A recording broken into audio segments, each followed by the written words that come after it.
په زړې انګلیسي کې فولک د خلکو معنا ورکوي او لور د خلکو دودیزې پوهې او فرهنګ ته وایي. په پښتو ژبه کې تازه کوټې اکاډمي د فولکلور پوهنې کتاب چاپ کړی دی. دا اثر د کابل پوهنتون د ژبو او ادبیاتو د استاد لال پاچا ازمون تالیف دی. د دوی تر دې مخکې د فولکلور سرچینې په نوم یو کتاب چاپ شوی و او په دې برخه کې نور کار هم کړی دی. په فولکلور کې د ټولنپوهنې، انسانپوهنې او ادبیاتو بحث اوږد او پیچلی دی. له ښاغلي ازمون څخه به واورو چې په خپل کتاب کې تر ډیره په ادبي حوزې تمرکز کړی کنه دا درې وړه لوري په خپل کتاب کې څېړلي او راخیستې دي. بالکل ما دا درې وړه راخیستې دي. یوازې فولکلوري او ولسي ادبیات نه دي، بلکې ترڅنګ د فولکلور اړیکې له نورو پوهنو، هنرونو او فنونو سره چې هغه تاسې ورته اشاره وکړه، او مثلا بشرپوهنې سره، له ژبپوهنې سره، له نورو علومو سره د فولکلور اړیکې چې دي هغه مې پکې راخیستې دي. نو تاسو خو هغه راخیستې دي، لیکن د فولکلور د پیژندلو لپاره که زه عمومي پوښتنه وکم، له کومو لارو او طریقو تاسو استفاده کړې ده؟ د فولکلور پیژندنې لپاره لومړنی اساس خو خپل ولس یا ولسي ذهنیت دی، او بیا د ولس اړیکې د ټولنې سره دي. نو طبیعي خبره ده چې کله سړی ټولنې ته مراجعه کوي او فولکلور پکې لولي یا پکې څېړي، نو هغه به د کلتور سره، هغه د تاریخ سره، هغه به د ژبې سره د سره تړاو لري. ما د ټولو سره له دغه پوهنو، هنرونو، علومو په رڼا کې فولکلوري اثار چې دي او فولکلور چې هغه څېړلی دی. زما پوښتنه دا وه ازمون صاحب، یعنې د فولکلور تشخیص په خپله چې تاسو ټولنې ته مخه کړې ده، د دې له خاطره کوم معیار هم ټاکلی و؟ کوم یعنې فرضاً یو څه تاسو له ټولنې اورئ، کیدای شي چې هغه په فولکلور کې شامل نه وي؟ دا کتابونه چې ما یا ما په کار کړی دی دا خو اکثره تدریسي بڼې لري، او زه چې ټولنې ته تللی یم نو ډېر څه دي چې هغه په ټولنه کې موجود دي، او خصوصا د عوامو خبرې اورېدل، د عوامو سره اړیکه او د هغوی افکار اورېدل، هغوی ذهنیت اورېدل، دا فولکلور کې راځي، ځکه دا د لومړنۍ پوهه ده او دا د انسان خپل هغه ذهني تجربې دي، نو هغه زیاتره چې هغه په فولکلور کې راتلي. په فولکلور زمان اغیز شیندي. ځینې خو وایي چې فولکلور د زمان تابع دی او په زمان کې حرکت کوي. له دې پلوه تاسو دا مسله په خپلو کتابونو کې راخیستې ده او څېړلې مو ده؟ بالکل. زمان بدلون مومي، کله چې زمانه بدلون مومي نو فولکلور خپل شکل ته تغییر ورکوي. فولکلور ثابت دی، هغه تغییر ډیر نه کوي، او کله چې زمانه بلې زمانې ته خپل چارې پرېږدي نو هغه تېره زمانه خپله په فولکلور کې وګډي. د فولکلور په برخه کې ازمون صاحب په پښتو ژبه کې فکر نه کوي چې د راټولولو په برخه کې ډیر کار نه دی شوی، او په کار ده چې دا اړخ لومړی ډیر پیاوړی شي تر څو بیا د فولکلور په برخه کې نور کارونه ترسره شي؟ البته زما مطلب دا نه دی چې تاسو چې کوم کارونه کړي دي له هغه څوک لاس واخلي، لیکن که ستاسو نظر واخلي. زه ستا خبره بالکل منم. پښتو فولکلور ډېره پراخه غېږه لري، خصوصا د ولسي ادبیات، مګر متاسفانه کار ورته نه دی شوی، راټول شوی نه دی، او دغه د راټولولو چارې چې دي دا ډېرې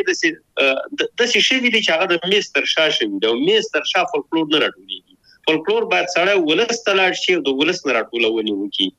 په پخوانیو زمانو کې چې هغه شرایط هم جوړ وو، هلته هم فولکلور نه دی راټول شوی، هلته هم یوازې هغه د میز تر شا څوک ناست او څوک ورته راغلی او څه غږېدلي ورته هغې لیکلي دي. دا چې فولکلور ته لکه د لهجو په برخه کې چې زموږ اړه ووتل، سیمو ته او لهجې ټولولو په برخه کې کار یو ګروپ ته اړتیا ده چې د فولکلور ټولونې په برخه کې ساحو ته ووځي، نو دا ډیر کم کسان دي، انفرادي توګه باندې یو نیم کس کار کړی دی، او په ډلهیي شکل باندې چې یو اکاډمي وکړي، یو مرجع وکړي، هغوی دا کار نه دی کړی. تاسو اکاډمي ته اشاره وکړه، بل اړخ ته فکر نه کوئ د پوهنتون د یو استاد په صفت باندې دغه تیسیسونه چې دا اوس په افغانستان کې رواج شوي دي او یو ډول صرف د یوه لیکوال پیژندنه وي او مشخص، تر ډیره پورې البته دا خبره کوم په مشخص ډول هغه د نړیوال تیسیس معیارونه هم نه پرې تطبیقي شي، فکر نه کوي چې د ادبیاتو محصلین که چېرته دې ته وهڅول شي چې د فولکلور په راټولونه کې ونډه واخلي او په هغه اساس باندې بیا دوی ته نمرې هم ورکړي، څه نظر لري؟ زه په دغه برخه کې چې رښتیا درته وایم ما ډېرې هڅې کړې دي او هغه وخت چې زه په پوهنتون کې استاد وم په ننګرهار ام په کابل لغمان په دې ټولو کې مې خپل محصلین دې ته هڅول چې تاسو د فولکلوري آثار راټول کړئ، په همدې باندې مونوګرافونه ولیکئ، تیزسونه ولیکئ. متاسفانه په افغانستان کې د فولکلور په ارزښت باندې زموږ ډېر شمېر کسان نه پوهېدل او هغوی به دا خبرې بابیزه ګڼلې. نو هغه څوک چې په دې راز کې یا په مشابه کې هغوی دې ته اجازه ډېره نه ورکوله او خوشحاله هم دې ته و چې په داسې موضوعاتو سلویدلو خبرو باندې کار وکړي چې هغه به بار بار شوي دي، تکرار شوي دي او ګټه نه داسې رسي نه. دغه یوه لویه بشري قوه وه په دې وروستیو کلونو کې چې په هر پوهنتون کې زموږ پښتو څانګه وه. ما خپله هڅه کړې ده که ستاسې به یاد وي او که نه د جمهوریت پر مهال باندې زه بېلابېلو ولایتونو ته لاړم او هلته د پوهنتون د محصلینو استادانو سره مې په دې برخه کې کار وکړ او دوی ته مې وهڅول چې فولکلور یوازې د یو کس کار نه دی چې هغه راټول کړي، بلکې دا د همدغسې دغه بشري قوه چې موږ اوس یې لرو دغه محصلین دي دوی باید د فولکلور ټولونې دپاره کار وکړي. یو څه لارې چارې وي چې هغه ما سره خپلې تجربې وي هغه مې دوی سره شریکولې د په ګروپي شکل باندې د ورکشاپ له لارې چې دوی څنګه فولکلور راټول کړي او فولکلور ټولونه هم ځان ته خپلې اصول دی. نو ځینې کارونه په دې برخه کې وشو مګر متاسفانه بیا هم وایم چې زمونږ د خلکو چې فولکلور سره اساسي نه دی او هغه داسې دی چې بابیزه یې ګڼي او وایي دا اړې خبرې دي زړې کیسې دي، لوی خلک دا خبرې کوي. نو دا یو ستونزه زموږ په مقابل کې وه مګر بیا هم په هغو کلونو کې په دې برخه کې یو حرکت وشو او حرکت کېده. په افغانستان د انقلابونو کور دی نو بس کله چې یو څوک سر پورته کړي یو شی رامنځته شي او هغه باید دوام ومومي نو بیا د حالات تر ښکار لاندې راشي. او زموږ ته فکر نه کوي چې که محصل ته امتیاز پوهنتون قایل شي، مثلا که چېرته دی فولکلور راغونډوي له خپلې ولسوالۍ له خپلې سیمې له خپل کلي هغې ته باید نمرې ورکړل شي، تنها په هڅونه باندې شاید کار ونه شي. دا خبره دا ده چې زه د خپله د امتیاز ډېر دغه نه یم خو هر محصل په دې باید سړی مجبور کړي چې دا کار وکړي او هغه په دې چې مونوګراف یې ور په غاړه دی، کورنۍ وظیفې ور په غاړه دي. ما خپله په کورنیو وظیفو کې زما غږ به ډېر کسان اوري، په کورنیو وظیفو کې ما د فولکلور د راټولولو لپاره سپارښتنه کوله او په مونوګرافونو تیزسونو کې هم کابل پوهنتون او ننګرهار پوهنتون کې یو شمېر محصلینو د ښه مرغه چې دا چاره ترسره کړې ده. ما تر دې پورې هم دا خبره کوله د نړۍ په ځینو هیوادونو کې په خصوصا په دریمه نړۍ کې چې په تیرو 2 لسیزو کې یعنی 2 لسیزې مخته چې کله انټرنیټ عام په دغو هیوادونو کې هم عام شو په پوهنتونونو کې محصلینو ته دا دنده ورکړه چې کلاسیک ادبیات مثلا راغون کی او انټرنیټ ته داخل کی او حتی دغه په اساس باندې به استادانو دوی ته ځینې نمرې ورکولې چې د دې له برکته د دوی بله دا هم سوي ده. دا نمرې خو چې ورکول کېږي دا کورنۍ دندې چې دي او همدارنګه دغه مونوګرافونه دا خو خپله نمرې لري.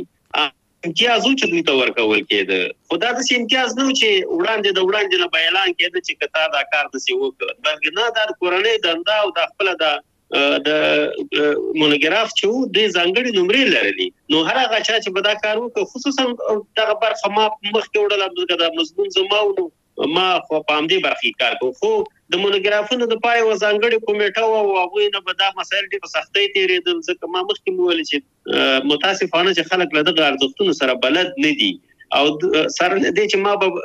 2 کنفرانسونه وکړو په هغې کې مې دا خبره وکړه چې که جرمني ژبه نن په نړۍ کې یادېږي نو هلته هغه د ګریم ورونه هغه ورونه چې هغوی راپاڅېدل او دوی د جرمني ژبې یا د الماني فولکلور راټول کړ. نن هغه د یو موزیم په شکل ساتل کېږي. سره